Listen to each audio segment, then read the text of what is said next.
Hey everyone, it's the Four Gun Guy, and today we're going to talk about something that might come up in a stage brief. Rarely, but it will come up. Here's the brief. I just made this up, but let's look at it. You have a target at 850 yards, and you have a target at 1,011 yards. Now, the ranges are generally closer in, but I'm up here, and that's where these targets are, so I'm going to use this as an example. You can't touch your turrets. Can't touch them. So the second the buzzer goes off, you're on your own. You can't dial anything, wind or elevation. What are you going to do? Well, let's see how we're going to do that. If you're ready to go, let's get to it.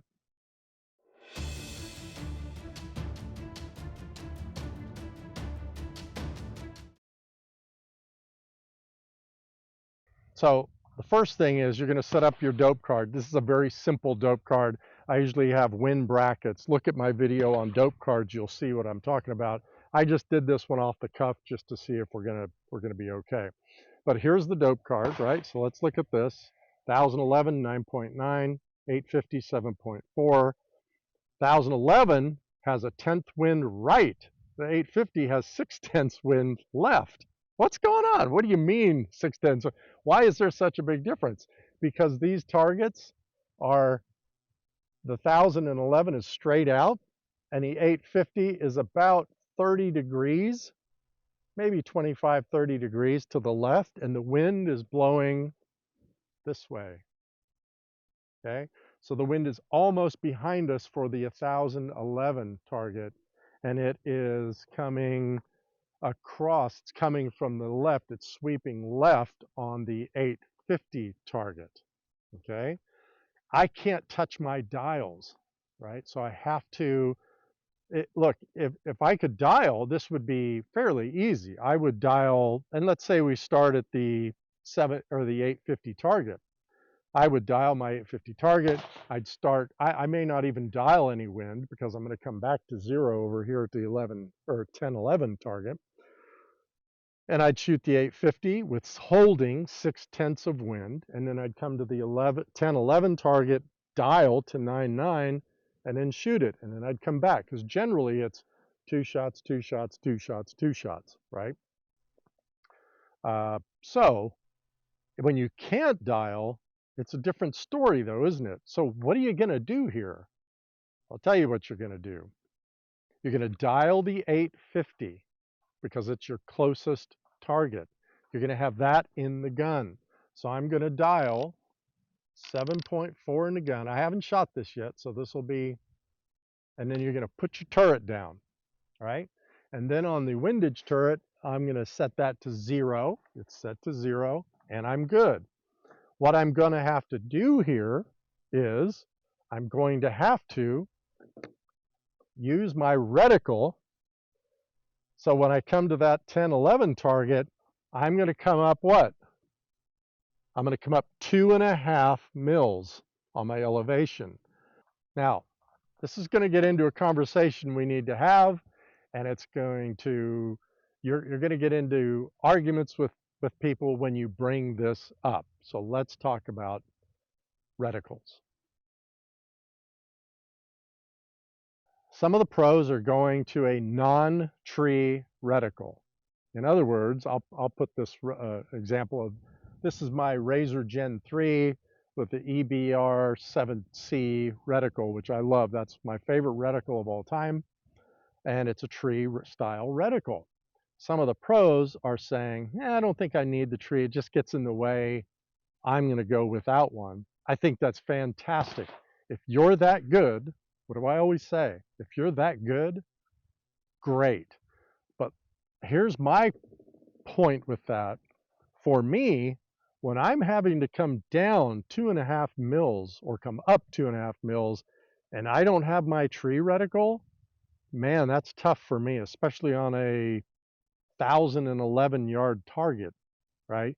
Maybe easy for them to do, but do me a favor, do this exercise and see what happens. Do a telephone poll, a couple hundred yards away, and now don't hold center, go up 2.5 mils, and say you have to go over 6/10 to the left and try to put that on one of the insulators on the power pole, right? Don't get a SWAT team called on you and tell them that the four-gun guy told you to do this. Do it so people can't see you, or do it at the range. But my point is, without that tree reticle, this is going to be tough. The comeback to that is, we hardly ever shoot those kinds of stages, and you are correct. You hardly ever shoot them. But when you do shoot them, if it's a 2-day match and you are in a 2-day match and you are that good that you've made, say, a regional finale or a season finale or whatever, not having that tree reticle could cost you, let's say, 4 shots. Let's say that it costs you 4 shots because you didn't estimate just right. In those types of matches, that's a lot of shots to drop. 4 shots. It can move you down a whole lot of places and take you out of the top, say, 20. So I'm just saying, this is just me. Other people don't want a tree reticle anymore. I love them. They help me with how I shoot. And if you do come to something like this, it'll benefit you. Let's get back to our regularly scheduled program now, and let's look at how we'll shoot this thing. I'll do a dry run first so we can see what I'm talking about, and then we'll shoot it and see how we do. So I would start, I'd have my turrets dialed at 7.4, and on my card, you know, I've got 7.4 and 9.9. I may just write a 2.5 here and take this to 0, just so I could see that, okay, I'm already dialed at the 850. Every time I come to the 1011, I just have to come up 2.5 mils. And then the windage is the thing we have to look at. So let's say we start the stage. Okay, now we're running. I start at the 850, and the 850, this would be a good simple one, right? Because at the 850, it's saying I'm 0, and now I have to come left 6/10. So I'd be right about there. I'm talking, jiggling the camera, but that would be right about there on that target. Shoot 2 shots, then I'd come over to the 1011 target, and luckily there's not any wind. There's a 10th right on this one, so then I would come a 10th right, which is just off center on this, but I have to come up 2.5, so I would be right about there on that target.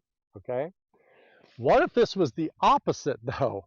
What if there was no wind on the 850 and 6/10 wind on this one? Then we would have held straight up on the 850 rather, come to the 1011, and now look at why I like a tree reticle. 2.5 mils, and now I can come over right about 6/10. So there's 2, 4, 6. That dot that's on the very center is the 6/10 dot, and now I'm in the middle. This is why I like a tree reticle. Without a tree reticle, I'm still at between the 2 and the 3 there, but now I'm having to look all the way up at the top windage reticle, windage horizontal line, and try to estimate that, right? Which is not that easy to do. So that's why I like the tree reticle. All right, let's shoot this thing and see how we do. So we'll start with the 850, where we already have our dope dialed. Let's go ahead and start the trigger cam.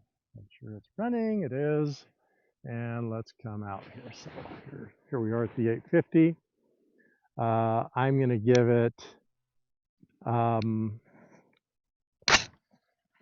not going to give it 6/10. I'm going to give it about 4/10, right?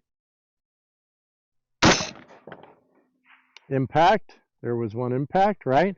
Now we would swing around to the 11, or to the 1011. I don't know why I want to call it 11. And we would come down 2.5, and this was about just off right.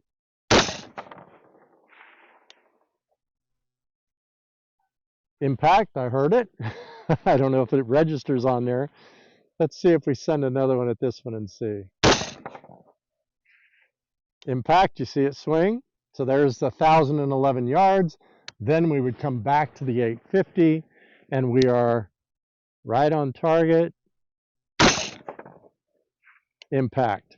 So there you go. I mean, you know, I'm not going to sit here and just keep sending them, but it just goes to show you how you would manage that if you can't dial. You just have to stay calm, think about it, look at what you've written down on your card. I do actually think that the way to do this is to write 0 at the 850 and then 2.5 at the 1011 yard. And in that way, all you have to do is look at that. Make sure your wind, remember what we just did, the wind switched depending on the targets. They will do this to you in a match. It's very smart of them to do. And this is what separates the shooters. Honestly, this is the type of stage that will separate the shooters. You'll see some that just clean this. You'll see others that get 0 and 1 and 2. And then you'll see the mid-pack shooters get anywhere from 4 to say 8 if it's a 10-shot stage. Well, I hope you like this one. I've been wanting to do it for a while, and I was just lucky enough to be at the range and had the right setup and the right wind. So thanks again for watching, everyone. Appreciate all the subs, likes, comments. Check out my other videos. I've got whole subscription lists that you can go to for optics and the practice stages and all that stuff. And until next time, shoot straight.